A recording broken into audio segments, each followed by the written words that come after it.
반갑습니다. 한 주간을 시작하는 월요일입니다. 코로나19 확산 추세가 심각해지는 것 같습니다. 모두 잘 이겨내면 좋겠습니다. 시편 78편은 119편 다음으로 긴 시편입니다.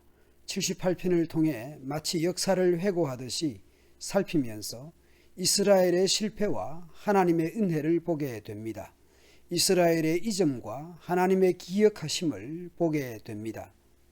어제 본문 후반부에서 출애굽에서 약속의 땅을 차지하기까지 하나님의 인도와 간섭을 살펴볼 수 있었습니다.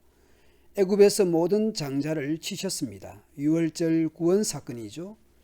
그들의 원수는 바다에 빠졌도다. 곧 홍해 사건을 회상하게 합니다. 이 또한 진퇴양난의 상황에서의 구원입니다. 나라를 그들의 앞에서 쫓아내시며 줄을 쳐서 그들의 소유를 분배하시고 이스라엘의 지파들이 그들의 장막에 살게 하셨도다. 곧 약속의 땅으로 인도하시고 들이시는 하나님이십니다. 오래전 아브라함에게 하셨던 그 약속을 성취하신 것이죠. 그런데 오늘 본문에 와서 이스라엘 백성들이 보인 모습은 어떻습니까? 그러나 그들은 다시 하나님을 시험하고 지극히 높으신 분께 반역하며 그분의 계명을 지키지 않았습니다. 17절 18절을 보면 하나님을 시험하는 것은 출애굽한 이스라엘 백성들이 광야에서도 하나님을 시험했습니다. 그들은 계속해서 죄를 지었습니다. 하나님께 대들었습니다. 욕심대로 하여 하나님을 시험하였습니다. 계속하고 반복하고 욕심대로 탐욕적으로 살았습니다. 오늘 본문 57절 58절을 보십시오. 그들은 옛 조상들처럼 불순종하였고 믿음이 없었습니다. 굽은 화살처럼 믿을 수 없는 자들이었습니다. 그들은 산당을 만들어 하나님을 화나게 했고 우상을 섬겨서 하나님을 질투나게 하였습니다. 하나님의 백성이 아닌 이방 사람들처럼 그렇게 살았습니다. 마치 사사시대를 연상하게 합니다.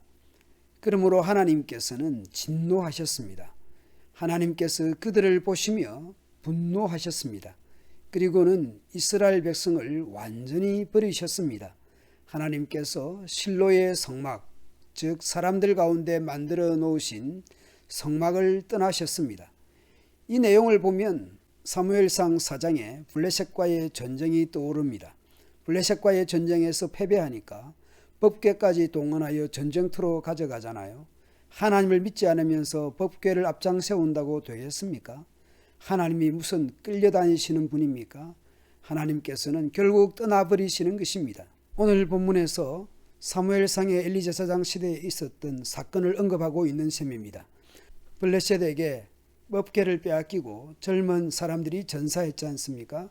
제사장 엘리의 두 아들 홈니와 비느하스는 죽임을 당했습니다. 하나님을 시험하고 반역하고 계명을 어기고 불순종하고 믿음이 없고 산당을 만들고 우상을 숭배하던 그들을 하나님께서는 벌하셨습니다. 하나님께서 떠나버리시는 것이죠. 그래서 블레셋에 의해 침략당하고 패배당하고 온갖 고생을 다 하는 것입니다. 그렇다고 하나님께서 영원히 버려두셨습니까? 그렇지 않습니다.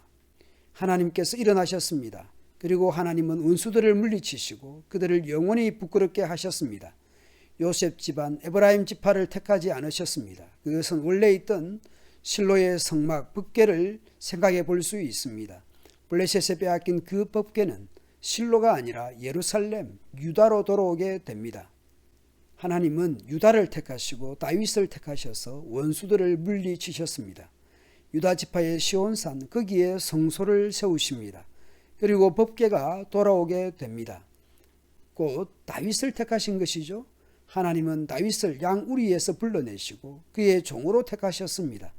하나님은 다윗을 양을 지키는 자 중에서 불러내어 자기의 백성인 야곱의 목자로, 자기의 기업인 이스라엘의 목자로 삼으셨습니다. 그러자 다윗은 순전한 마음으로 그들을 잘 길렀고 능숙한 솜씨로 그들을 잘 인도하였습니다. 이스라엘의 실패에도 불구하고 하나님께서 아브라함에게 하셨던 그 약속을 성취하여 애굽에서 구원해 내어 약속의 땅으로 들이셨습니다. 이스라엘 백성들은 광야에서도 실패하고 약속의 땅에서도 실패합니다. 그럼에도 불구하고 다윗을 세웁니다. 우리가 알다시피 또 다윗 이후 왕정 시대에 가서 또 실패하여 포로로 끌려가는 심판을 당합니다.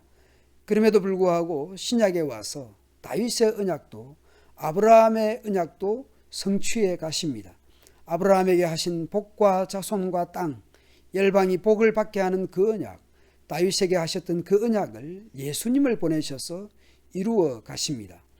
그래서 신약의 첫 문장은 이것입니다.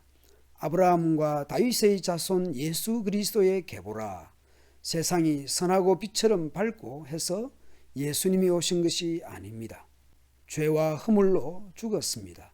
어둡고 악한 세상입니다. 죄가 관영한 세상입니다. 마치 소돔과 고모라 같았습니다.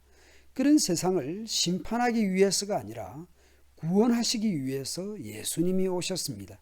하나님은 언약을 성실하게 이루어 가십니다.